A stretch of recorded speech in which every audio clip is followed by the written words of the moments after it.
You are now listening to The Spearsy Spin with your host, Mike Spears.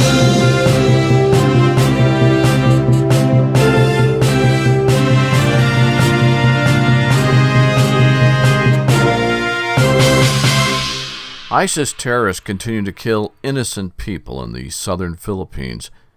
Hi everyone and welcome to The Spearsy Spin, Tuesday, May 30th and Wednesday, May 31st, 2017. Well, now everyone is back from Memorial Day celebration and ready to face the week at hand. As you know, we covered the story yesterday of 3 different terrorist groups attacking the south of the Philippines. Violence there has continued to escalate, including the beheading of a police chief. Many locals feel that ISIS will try to remain in the Philippines and will eventually look to take over the entire country and invoke Sharia law as the law of the land unless they're stopped.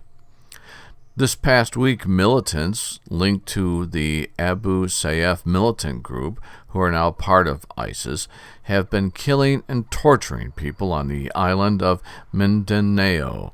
They have raised the ISIS black flag of terror in place of the Philippine flag. Apparently, they believe that they are going to stay and start a new caliphate there in the Philippines. Meanwhile, the death toll is now at 100, this number according to the Associated Press. The dead include 16 civilians, 61 militants, 11 soldiers, and 4 police officers. President Rodrigo Duterte declared martial law in the South through mid-July after the militants went on the deadly rampage which started last Tuesday. Thousands of people have fled their homes because of fighting and because of the fear of the violence from ISIS. The Philippine military is attempting to root out and kill the terrorists, while helicopters were seen streaking low over the southern portion of the Philippines recently, firing rockets at militant hideouts. General Eduardo Ano, the military chief of staff, told the Associated Press recently, "They are weak. It's just a matter of time for us to clear them from all their hiding places." The group of militant fighters are remarkably well armed. Meanwhile, there's a push for small militant groups, both there in the Philippines as well as Indonesia and Malaysia, to begin to unify under the banner of ISIS. So, what does ISIS want in their current attempt at overtaking the Philippines? Well, the answer to that question appears to be to declare the Philippines as part of the caliphate that ISIS claims it created in the Middle East. However, as the saying goes, evil doesn't take a day off. ISIS has remained busy as of last week. There were 2 suicide bombings. One was in Jakarta and the other one in Indonesia that killed 3 police officers. ISIS has, of course, taken responsibility for those attacks. Meanwhile, experts are warning the United States that as ISIS is weakened in Syria and Iraq, the Philippines could become the new home for the caliphate, and intelligence officers, along with different intel operators, have alerted armed forces that terrorists are leaving the Middle East and could look to Mindanao as their new home. War between the Muslim rebels and the Catholics is nothing new. Muslim rebels have been waging war against the predominantly Catholic nation for 30-plus years. Now, for history buffs, you may remember learning of General George MacArthur and his time in the Philippines when he also had considerations of Muslim rebels. However, it was actually General John Pershing who purportedly actually fought Muslim extremists there in the Philippines. It has been said that General Pershing had ordered his men to dip 50 bullets in pig's blood, and then those bullets were used to shoot 50 Muslim rebels and then bury them.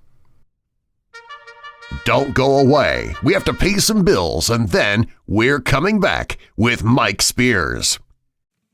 Hi, I'm Ben Utek. I played high school, college, and pro football, helping my team win the 2006 championship. That was an amazing day, but it can't compare to the joy I feel every day with my loving wife and 3 beautiful daughters. My football career ended after I suffered my 5th concussion. Did you know that over 1 million athletes suffer a concussion each year? That includes boys and girls, every age, every type and level of sport. It isn't always clear that a player has had a concussion, so parents, athletes, and coaches need to learn about concussion signs and symptoms. The American Academy of Neurology recommends athletes thought to have a concussion be immediately removed from play and not returned until assessed by a healthcare professional trained in concussion. This isn't just about sports. It's about your brain. When in doubt, sit it out. Learn more at aan.com/concussion. A message from the American Academy of Neurology. However, during this time, Harry Truman was president, and he was all about keeping the name of the United States as straight and as clean as possible. So, should you look up certain information regarding Generals MacArthur or Pershing, you may find controversy as to what is true or just a story. However, Snopes has decried the story of Pershing as being false. But with all due respect to Snopes, they can only go by the information and credible evidence provided to them. Now, if in fact the information Snopes used to ascertain the truth or untruth of the Muslim issue in the Philippines, then one could only conclude that it would be rumor and innuendo.